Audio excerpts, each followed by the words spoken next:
Bill Hemmer just went behind the billboard, and I kind of was going to call him out there. It's like the Wizard of Oz. So they're saying that Harris people are looking at Erie County, Pennsylvania. Yeah, I was looking at it too. One thing to keep in mind here as we look at this data here is you got to remember how they count the votes, right? You know, they start processing at 7 a.m. this morning. All that's mail-in stuff too. And that's the vote that's put out first. And so I want to do something funky and fancy here, guys. So just bear with me, because I'm going to try and find Pennsylvania in 2020, okay? This is important. It's important for us to understand. It's important for our analysts to know, understand. It's important for the audience to understand at home. This is 4 years ago in Pennsylvania, okay? This is just a 24-hour span from November 3rd into November 4th, from 8 p.m. to 8 p.m. the following day. And the vote count that came in here, right, it's heavily blue, well over 70%. And then around 11 p.m., you get across to the line. And that's where the Republican votes started coming in for Trump. Then you went well past midnight, and Trump maintained his margin for almost the entire day on Wednesday. And then if you went further off this map, you see where eventually the bars there cross the other way for Joe Biden, okay? So with that in mind, okay, we're going to show you Pennsylvania, and we'll try and digest all this together now. I haven't looked here in some time. You only have a quarter of the vote in now, okay? So at least 75% is still out. And you see a lot of blue in the areas where Kamala Harris needs to do well, namely Pittsburgh, Allegheny County, and namely Philadelphia and what they call the collar counties around Philadelphia. But the argument for this hour is that there's a strong Democratic vote in that batch that's now been counted, okay? There's two counties in Pennsylvania that you watch because they are bellwethers and they are flippers too, okay? One is Erie along the border here with New Jersey. One is Erie up there in Lake Erie. This is Northampton here in the east, okay? Northampton is one of these counties that flipped last time around, all right? Kamala Harris with a lead with 27% of the vote reporting there in Northampton. The other one is Erie that I mentioned a moment ago, okay? This is up on the lakefront here, all right? I don't know why we're getting 0% in, because there is some of this vote that may lend itself to some of the confusion with the early vote being tabulated from the mail. I don't know. I can't vouch for that. I'm not sure what's going on there.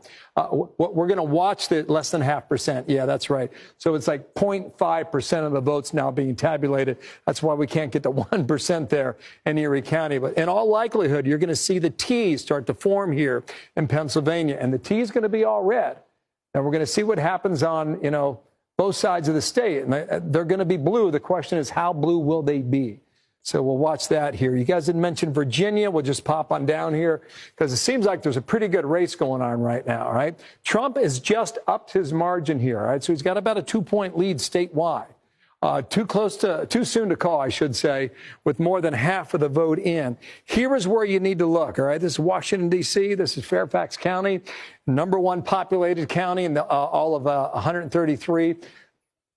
There's 40% of the vote that has not yet been tabulated into this, okay? Biden, sorry to interrupt. Sorry, what's that? Where was it for Biden? Go ahead. Yeah, I'll show you. Yeah, I sure will. So a lot of that 40% outstanding is going to go for Harris, but we just don't know how much in the most populated county, okay? So go back 4 years. This is 2020. This is Joe Biden at 70%.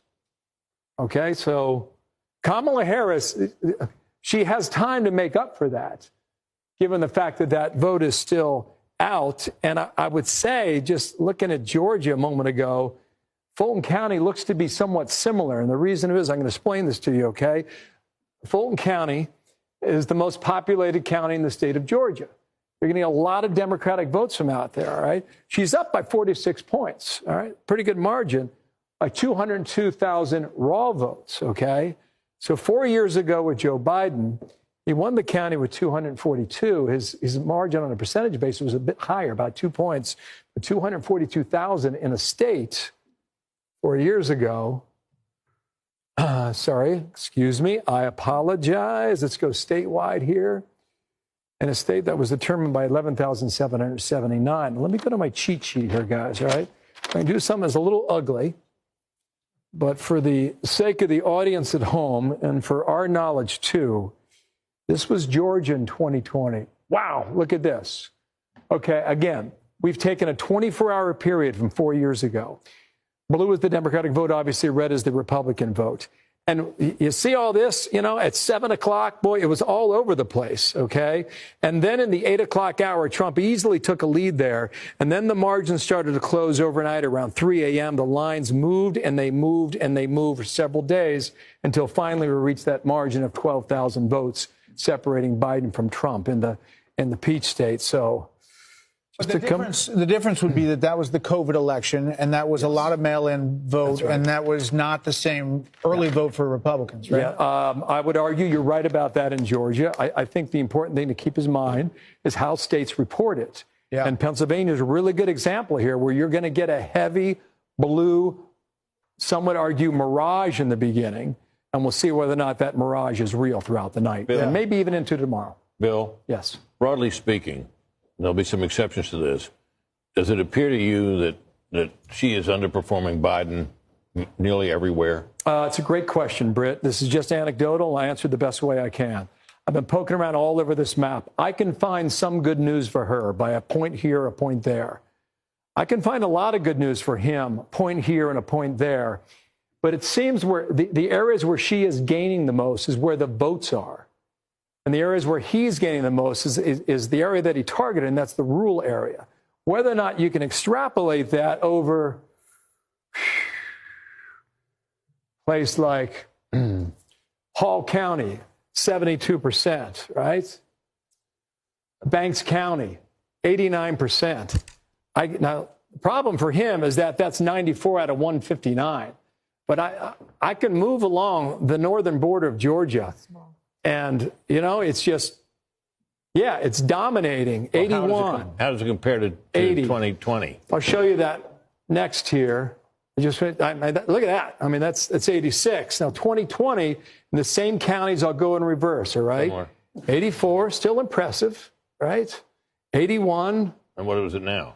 82 right now. So this is Fannin County. There's about 14,000 votes in that county alone. 14,000, okay?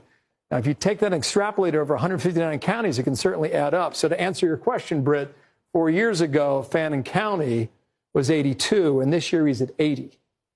Still 25% of the votes still out, so he's got a chance to do a point or two better.